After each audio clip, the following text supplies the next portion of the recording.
காரணமாக இன்றைய வீரம் தேதி மாற்றப்பட்டு 2ஆம் தேதியிலே நடக்கிறது. எனக்கு முன்னால் பேசியவர்கள் சொன்னார்கள், திராவிட முன்னேற்ற கழகம் இங்கு தேதினம் கூட்டம் நடத்தவில்லை, துரோகி எடப்பாடி அணியும் நடத்தவில்லை என்று சொன்னார்கள். ஒன்றை நான் உங்களுக்கு சொல்லித்தர விரும்புகின்றேன். சுமார் 12 ஆண்டு காலம் பிஹெச்னுடைய தொழிற்சங்க ஐஎன்டிசி தலைவராக இருந்தவன் நான். அப்பொழுது போட்டியே எனக்கு கலைச்செல்வனுக்கு தான் அங்க இருக்கும். அண்ணா தொழிற்சங்கத்தினுடைய செயலாளர் அவர், ஐஎன்டிசி தலைவர் நான். நாங்க 2 பேரும் தான் கேட் மீட்டிங் மாற்றி மாற்றி பேசிக்கிட்டு இருக்கோம். நாங்கள் தொழிலாளர்களும் நெருங்கி பழகிறது போல எந்த அரசியல் தலைவர்களும் திருச்சி மாவட்டத்திலே நெருங்கி பழகிறவர்கள் கிடையாது. தொழிலாளர்களுக்காக உழைத்தவர்கள் யாரும் கிடையாது. அது கலைச்செல்வனுக்கு தெரியும், வேலை பார்க்கக்கூடிய அனைத்து தொழிலாளர்களுக்கும் தெரியும். ஏனென்று சொன்னால் பெருந்தலைவர் காமராஜரால் உருவாக்கப்பட்ட இந்த ஒரு மாபெரும் போராட்டத்தை இந்த பிஹெச்சியில் சந்தித்தது அனைவருக்கும் தெரியும். இந்த பகுதியிலே கிட்டத்தட்ட நான் சட்டமன்ற உறுப்பினராக இருக்கும் பொழுதே இது நடந்தது. அன்றைய அப்பண்டிஸாக வேலை செய்த 191 பேருக்கு 10 ஆண்டு காலமாக நிரந்தர பணி வழங்கவில்லை. 191 பேருக்கும் வேலை வாங்கி கொடுத்திருக்கேன். இன்றைய தினம் அவங்க குடும்பத்தில அவங்க வீட்டில் போட்டா என்னோட போட்டா இருக்கும்.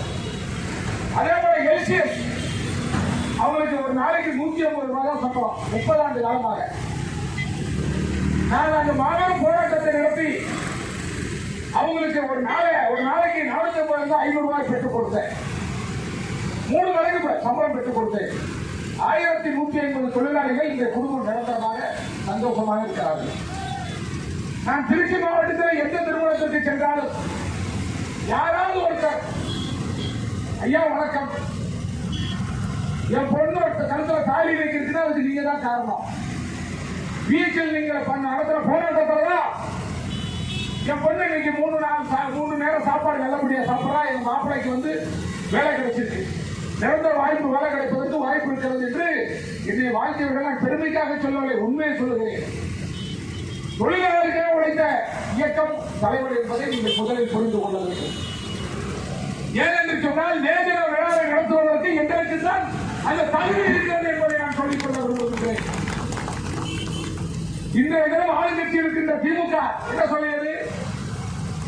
நெல்லுக்கு குமிட்டாலுக்கு 3000 ரூபாய் தருவேன் என்று சொன்னார் முதலமைச்சர் அவர்கள். அது மட்டுமல்ல, கரும்புக்கு 4000 ரூபாய் டன்னுக்கு தருவேன் சொன்னார். ஏன் விவசாயத்திலிருந்து ஆரம்பிக்கிறேன்னா, நான் ஒரு விவசாய குடும்பத்துக்கு சேர்ந்தோம். நான் ஒரு விவசாயி, கிட்டத்தட்ட 100 ஏக்கர் விவசாயம் பண்றேன். என்னுடைய முழுமையாகவே விவசாயம் தான். அதுக்கடுத்துதான் அரசியல். போராடு குணம் என்பது என்னோட ரத்தத்திலே ஊர்ந்தது. எவ்வளவு வசதியா இப்படிதான் காலையில் நான் தோட்டத்துக்கு போகாம வெளியே கிளம்புறதில்லை. எனக்கு அவ்வளவு பற்றி தெரியும். 10 மணிக்கு வயலுக்கு போய்ட்டு தான் மற்ற வேலையை பார்ப்பேன். அங்க இருக்க மாடுகளை பார்த்துட்டு தான் நான் கிளம்புவேன். அதே என்னோட ட்ரெடிஷனலா உள்ள பழக்கம். போராடு குணம் என்பது என் இயற்கையே என் ரத்தத்திலே ஊறியது. மழையில் வேண்டும் பணம் வேண்டும் என்றால் நான் வேற கிட்ட இங்கே இருக்க உங்களுக்கு தெரியும். எப்படியெல்லாம் போராடி மக்களுக்கு ஒரு நல்ல நிலைமை ஏற்படுத்த வேண்டும் என்பதற்காகத்தான் இன்றைய தினம் பெருந்தலைவர் காமராஜர், அதுக்கப்புறம் மூப்பனார் பிறகு ஒரு நல்ல தலைவராக நான் தேர்ந்தெடுத்த தலைவர் திரு சி.டி. தினகரன் என்பதை மறந்துவிட முடியாது. அவர்களும் நெருங்கி பழகிறவர்களுக்கு மட்டும்தான் அவரை பற்றி தெரியும். தூரம் இருந்து பார்ப்பவர்களுக்கு அவர் குடும்பத்தாரை நினைத்து தான் பார்ப்பார்கள். குடும்பத்தில் இருந்து வேறுபட்ட நபர் சி.டி. தினகரன் என்பதை யாரும் மறந்துவிடக்கூடாது. 16 ஆண்டு காலம் அவர் வனவாசம் போனார் என்று பாஜகவுடைய தலைவர் திரு அண்ணாமலை அவர்கள் சொன்னார்கள். ஏன் சொன்னார் தெரியுமா? அந்த குடும்பத்தால தான் 14 வருஷமே அவர் காத்துக்கு போனார். அதான் உண்மை. அப்படிப்பட்ட தலைவருக்கு தான் நீங்கள் நான் திறந்திருக்கிறோம். அவர் மிகப்பெரிய புரட்சியை இந்த தேர்தலில் உருவாக்கி இருக்கிறார். தனி சின்னம் குக்கர் சின்னத்திலே தேடியை போட்டிருக்கிறார். யாருக்கும் ஒரு நயா பைசா தரமாட்டேன், ஓட்டுக்கு பணம் தரமாட்டேன் என்று சத்தியம் செய்து இந்த தேர்தலை சந்தித்திருக்கிறார் என்பது நீங்கள் நிச்சயமான உண்மை. அவர் வெற்றி பெறுவார். அவரை ஏற்றுகின்ற தங்க தமிழ்ச்செல்வன் ஒரு வாக்காளருக்கு 500 ரூபாய் பணம் கொடுத்திருக்கிறார். 10 லட்சம் வாக்காளருக்கு பணம் கொடுத்திருக்கிறார். 50 கோடி ரூபாய் செலவு பண்ணியிருக்கிறார். ஒரு புரட்சியை இன்றைய தமிழகத்திலே அரசியலை வித்திட்டவர் மரியாதைக்குரிய டிடி தினகரன் என்பதை நீங்கள் மறந்து விடக்கூடாது. அவர் வெற்றி பெறுவார்கள் தமிழகத்திலே ஒரு புதிய அரசியல் உருவாகும் என்பதை மறந்துவிடார்கள். வெற்றி பெறுவார், புதிய அரசியல் உருவாகும். ஏன் பிஜேபியுடைய தலைவர் மரியாதைக்குரிய திரு அண்ணாமலை அவர்கள் என்ன சொன்னார்கள்? நான் வாக்குக்கு பணம் தர மாட்டேன், ஆனால் வெற்றி பெறுவேன் என்று தேர்தல் ஓப்பனாக சொன்னார். அவரும் வெற்றி பெறுவார். மக்களே, பெரியவர்களே, தாய்மார்களே, வாக்காளர் பெருமக்களே, உங்களுக்கு 250 ரூபாய் 500 ரூபாய் கொடுத்துட்டு 5 வருஷம் இந்த ஆட்சி தொடர்பு அடிக்கிற கொள்ளைக்கு ஒரு எல்லையே கிடையாது. ஆனா தேர்தலுக்கு முன்னாடி உங்களுக்கு ஒரு வாட்ஸ்அப்ல விட்டேன், எல்லாம் பார்த்திருப்பீங்க. தெளிவா விட்டேன் என்னென்ன தப்பு பண்ணிருக்காங்க. திராவிட முன்னேற்ற கழக அரசு மன்னராட்சி எப்படி நடக்குதுன்னு சொன்னேன். 35 ஆண்டுகளும் தமிழகத்திலே திருச்சியில ஒரு மந்திரி ஆட்சி படிச்சுட்டு இருக்காங்க.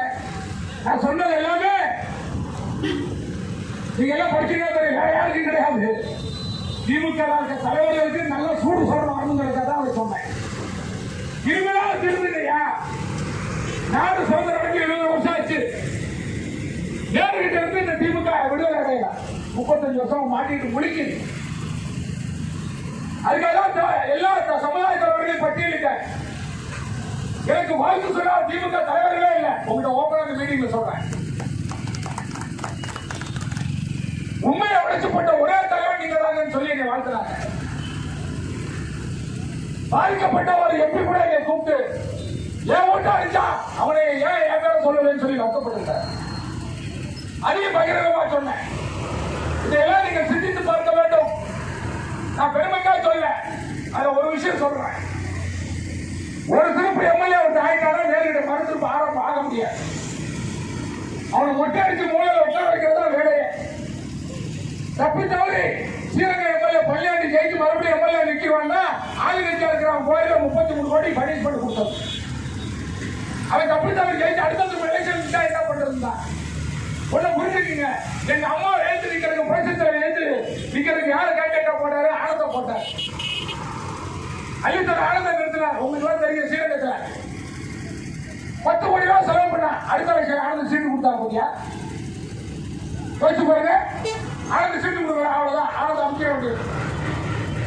ஏன் அப்ப நிக்கும் போது நேரம் நிக்க வேண்டியதானே? ஜெயலலிதா அம்மா வச்சு எங்க அம்மா வச்சு எப்ப பையில நிறுத்தி எம்பி எலெக்ஷனுக்கு அருணா அவரை கொண்டு வந்து நிறுத்த வேண்டியதாங்க.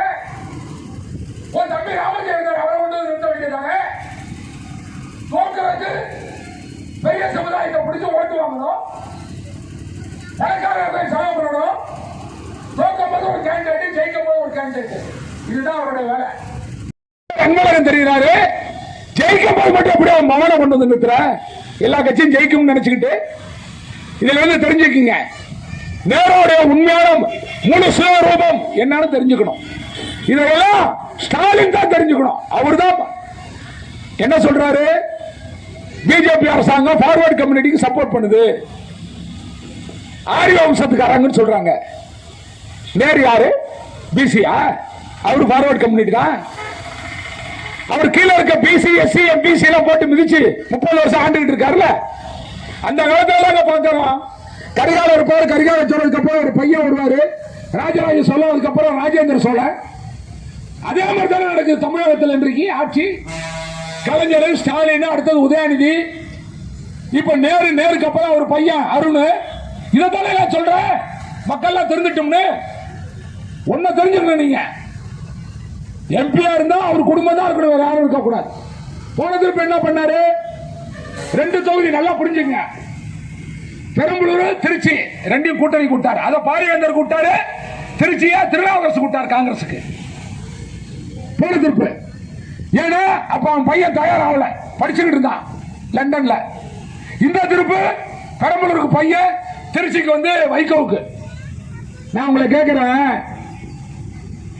நேரு போய் சொன்னாராம் ஸ்டாலின், நாங்க எவ்வளவு சொன்னாலும் இந்த வைகோ பையன் கேட்க மாட்டேங்கிறாருங்க, ஏட்டிங் போட்டி பண்றாரு, நான் சொல்றதே கேட்க மாட்டேங்கிறாரு, அவரை வச்சு எப்படி தேர்தல் பண்றாருன்னு நேரு போய் சொன்னாராம் ஸ்டாலின்.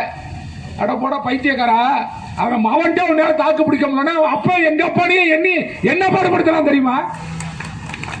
யாரு? ஸ்டாலின் சொன்னது. வைகோ மவனே உன்னால தாக்கு பிடிக்க முடியலன்னா என்னையா எங்க அப்பா கலைஞரை என்ன பாடுபடுத்தினா தெரியுமா? வைகோ போய் ஒழுங்கா வேலையை பார்த்து அவனை வீட்டுக்கு அனுப்புறானாரா. அதனாலதான் திமுக யாருமே இங்க வேலை செய்யல. முதல்ல தெரிஞ்சுக்கங்க.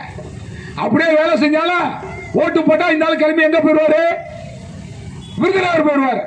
அதுக்காக தான் சொன்னேன், மண்ணின் மைந்தனாக எங்களது வேட்பாளர் செந்திலுக்கு வாக்கு போடுங்கன்னு அன்னைக்கு சொன்னோம். இதான் உண்மை. சரி, இன்னொரு கேண்டிடேட் கருப்பையா, அவங்க அண்ணன் தான் கரிகால. இப்ப ஈடிக்கு போயிருக்காங்க. திமுக மணல் அள்ளி மாட்டிக்கிட்டு ராமச்சந்திரன் கரிகால எல்லாம் போயிருக்காங்களே, அந்த கரிகாலோட தம்பி தான் கருப்பையா. திமுக மணல் அள்ளுறாரு, துரைமுருகனுக்கு பணம் கொடுத்தாருன்னு டெல்லியில இருந்து ஈடி வந்து கூட்டிட்டு போய் கைது பண்ணுது. அந்த கரிகாலோட தம்பி கருப்பையா தான் கேண்டிடேட் ஏடிஎம்கே கேண்டிடேட். பாத்துங்க யோகி எப்படி இருக்குன்னு. இப்ப தெரியுதா திமுகவுக்கு அண்ணா திமுக அண்டர்ஸ்டாண்டிங்? மரியாதைக்குரிய ஸ்டாலின் என்ன சொன்னாரு?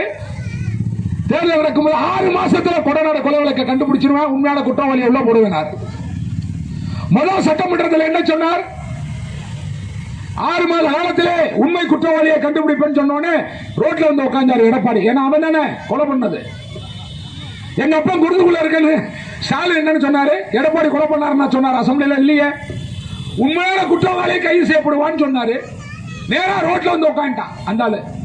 50 எம்எல்ஏ கூட்டு வந்து என்ன கைது பண்ண நடவடிக்கை எடுத்துக்கிட்டு இருக்காரு ஸ்டாலின். அப்ப தெரியுதா யார் குற்றவாளின்னு?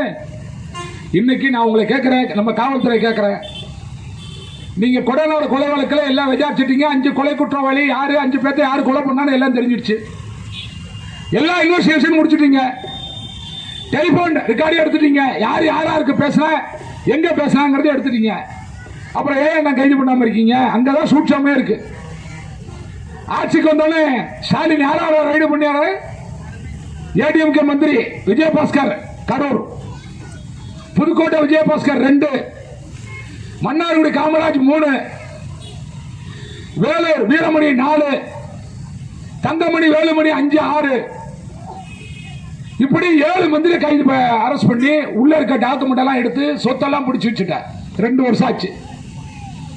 என்ன எடுத்த? எவ்வளவு சொத்து பிடிச்சா? ஒரு எஃப்ஐஆர் போட்டிருக்கியா? சொல்லு பாப்போம். இதெல்லாம்